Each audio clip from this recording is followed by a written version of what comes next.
तुमच्याकडे बँकेचे खाते असेल तर सावध व्हा. 31 मार्च नंतर बँक व्यवहाराचा एक नियम बदलणार आहे. आता जर तुम्ही हे एक काम 31 मार्च अगोदर केले नाही तर तुम्हाला तुमच्या बँक खात्यातून 1 रुपयाही काढता येणार नाही. तुमचं खातं कायमचं बंद करण्यात येईल. त्यातले पैसे सरकारकडे जमा करण्यात येतील. 1 एप्रिलपासून सर्व बँकेतल्या सर्व खातेधारकांसाठी नवीन नियम लागू करण्यात येणार आहे.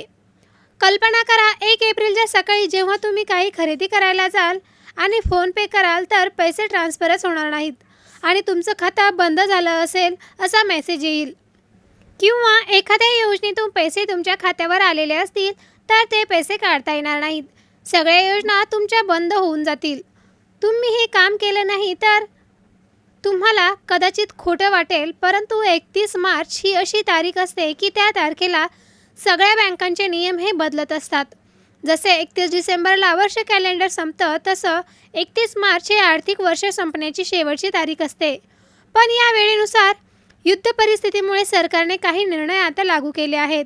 सरकारने स्पष्टपणे सर्व नागरिकांना सांगितलं आहे की खातेदारांना सुद्धा सूचना दिल्या आहेत, जर तुम्ही हे काम केले नाही तर 1 एप्रिलपासून तुम्हाला तुमच्या हक्काच्या कष्टाच्या पैशातून एकही पैसा काढता येणार नाही. सर्वप्रथम 31 मार्च हा आर्थिक वर्षाचा शेवटचा दिवस असतो.